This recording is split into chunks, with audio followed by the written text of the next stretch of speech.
দর্শক এই বিষয়ে আরও জানাতে আমাদের সাথে নওগাঁ থেকে যুক্ত হচ্ছেন সহকর্মী কে সাজু। সাজু, আপনার প্রতিবেদনে আমরা যেমনটি দেখছিলাম আসলে একে তো জেলা প্রশাসন বলছে কেজি হিসেবে বিক্রি করতে, কিন্তু মোকামগুলো মন হিসেবে বিক্রি করছে। এই বৈপরীত্য কেন? প্রশাসনের নজরদারির অভাব আছে কিনা? আরেকটি বিষয় হচ্ছে এই দরপতনটাই বা কেন? ধন্যবাদ আপনাকে। আপনাকে জানিয়ে রাখি, নওগাঁর যে বাজারগুলো, এই বাজারগুলোতে ভরপুর আমের শুরু হয়েছে আম বাজারে আসার।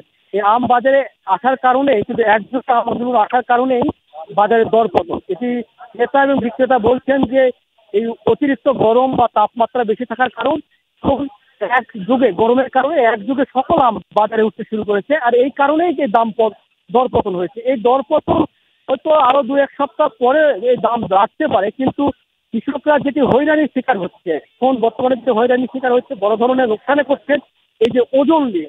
এই ওজন দিতে গিয়ে যে কেজি ধরে আমরা সাধারণত জানে থাকবো যে 40 কেজিতে মন হয়, কিন্তু এখানে নিয়ম পুরোপুরি আলাদা।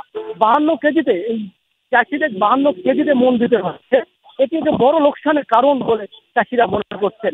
চাষিরা যেমন বারবার বলেছে যে জানার চেষ্টা করেছি আপনারা কেন 52 কেজিতে এই মন দিচ্ছেন, কিন্তু তারা আমাদের জানিয়েছেন যে এই আড়তদারের যে সিন্ডিকেট রয়েছে, এই সিন্ডিকেটের কারণে 52 কেজিতে মন দরে বিক্রি করতে তারা বাধ্য হচ্ছেন। কারণ এক জায়গায় 52 কেজিতে না নিলে অন্য জায়গায় দেওয়ার সুযোগ নেই।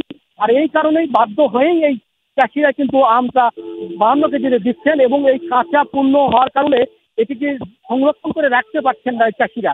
এই কারণে অনেকটা বিপাকে পড়েছেন আম চাষিরা বলছেন যে এবারে অতিরিক্ত খরা এবং অনাবৃষ্টির কারণে ফলনের বিপর্যয় কিছুটা হয়েছে।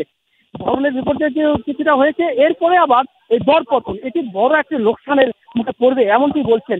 আমরা যদি একটু জানতে চাই আপনার কাছে যে এবারে কোন আম কত দরে বিক্রি হচ্ছে বাজারে, একটু যদি জানাতেন।